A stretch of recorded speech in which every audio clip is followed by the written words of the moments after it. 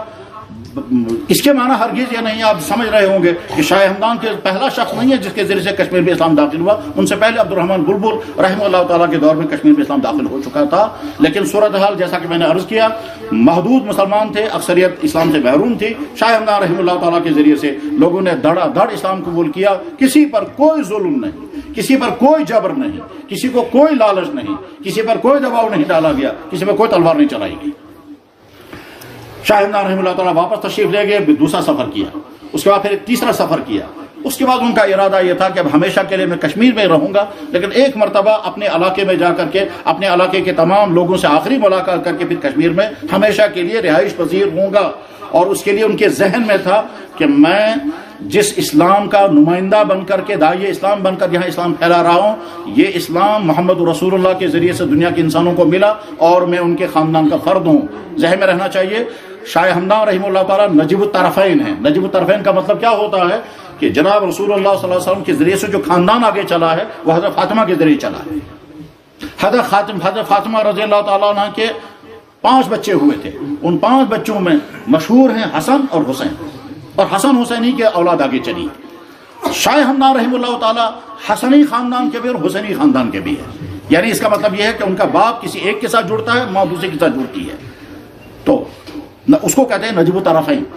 یعنی بعض سادات دنیا میں ایسے ہیں کہ جو حضرت حسن کے اولاد میں ہیں، حضرت حسین کے ساتھ ان کا تعلق نہیں. بعض سادات دنیا میں ایسے ہیں جن کا تعلق حسین رضی اللہ تعالیٰ کے ساتھ ہے، حضرت حسن کے ساتھ ان کا تعلق. لیکن کچھ سادات دنیا میں ایسے بھی ہیں کہ جو بیک وقت حضرت حسن کے ساتھ بھی جڑتے ہیں، حضرت حسین کے ساتھ بھی جڑتے ہیں.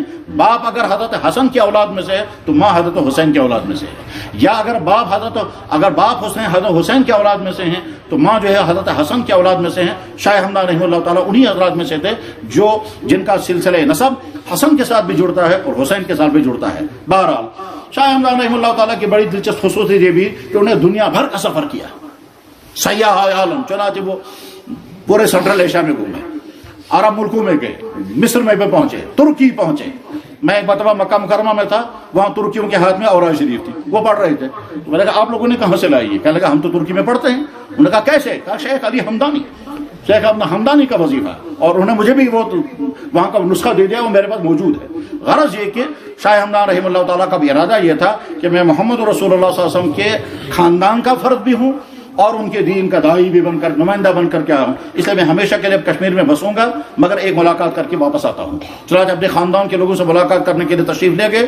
اللہ کا فیصلہ یہ تھا کہ ابھی راستے میں تھے اور ان کو محسوس ہو گیا کہ شاید میری زندگی کے آخری لمحات آ گئے.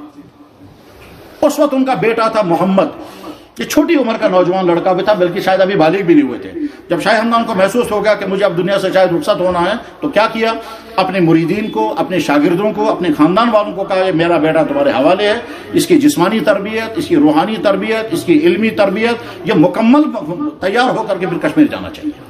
چنانچہ محمد حمدانی کی تربیت شروع ہو گئی. ان کے مریدین نے اس کو روحانی تربیت شروع کی، ان کے شاگردوں نے اس کو علم پڑھانا شروع کیا، اور ان کے خاندان والوں نے جسمانی اعتبار سے ان کو سہولیات مہیا کی. یہاں کے 10-12 سال کے عرصے میں جب 22 سال کا محمد حمدانی جوان لڑکا تھا، اب وہ کشمیر داخل ہوا ابا جان کے اس باغ کو دیکھنے کے لیے. اور یہاں کشمیر میں پورا کشمیر ان کے استقبال کے لیے کھڑا ہو گیا. اور محمد حمدانی جب کشمیر میں داخل ہوئے تو نوجوان تھے، انمیرڈ تھے.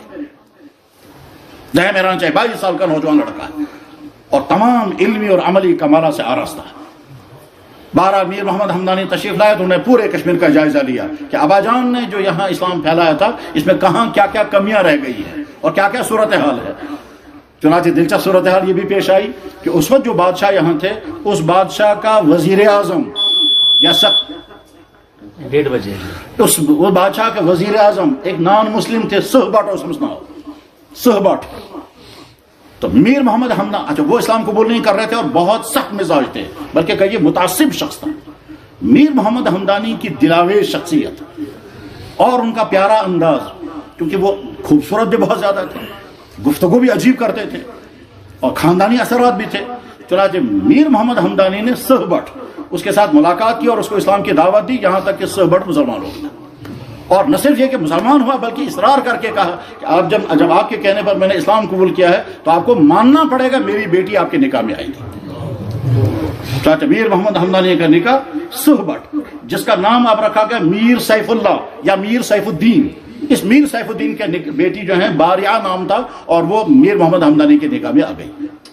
5 سال تک وہ نکاح چلتا رہا، اولاد شاید نہیں ہوئی، اور بعد میں ان کی اہلیہ کی وفات ہو گئی. ہمیں وہ ٹاپک یہاں نہیں ہے، اور یہاں چاڈورا سائڈ میں کسی جگہ وہ خاتون مدفون ہے. میر محمد حمدانی نے پورے کشمیر کا دورہ کیا، اور جہاں جہاں جو ضرورت تھی وہ ضرورتیں پوری کی. جہاں مثلا خاندان میں کچھ لوگ مسلمان ہو گئے ہیں، کچھ لوگ ابھی نہیں ہوئے، ان سے ملاقات کر کے ان کو اسلام پیش کرتے تھے، وہ بھی مسلمان ہو جاتے تھے. کسی گاؤں میں کچھ لوگ مسلمان ہیں، کچھ لوگ ابھی نہیں ہیں. غرض ہے کہ جہاں جہاں جو مسائل تھے وہ مسائل حل کیے. اور دلچسپ بات یہ ہے کہ جب یہ کشمیر میں پہنچے تو انہوں نے کہا کشمیر کے مسلمانوں کے پاس تو عیدگاہ بھی نہیں ہے، ان کو تو دفن کرنے کے لیے قبرستان بھی نہیں ہے. چنانچہ یہ جو ہمارے یہاں قریب کا عیدگاہ ہے یہ میر محمد حمدانی کا تیار کیا. اور یہ جو کشمیر سری نگر کا وہ مشہور قبرستان ہے ملکہ، یہ بھی میر محمد حمدانی کا تیار کیا ہوا. تو ملکہ بھی انہی کی دین ہے، اور یہ عیدگاہ بھی انہی کی دین ہے، جس کو اب طرح طرح کی انکریجمنٹ ہوئی ہے وہ سب کے سامنے ہے.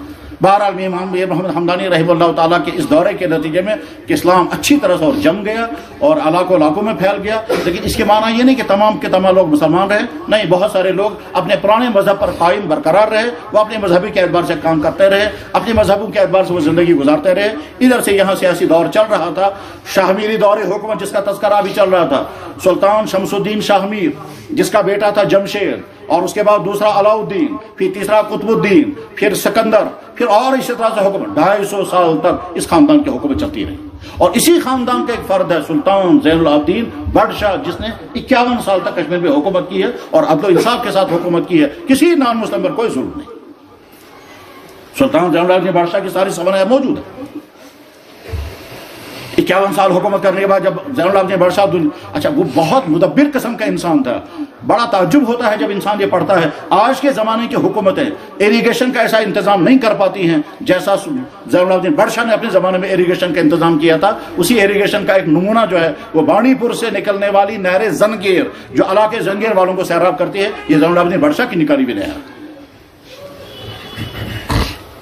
اور وہ بکثرت ولر کے اندر جایا کرتا تھا، کیونکہ ولر میں ایک نظارہ ہوا ہے اس سے طویل عرصہ پہلے ایک نظارہ ہوا ہے.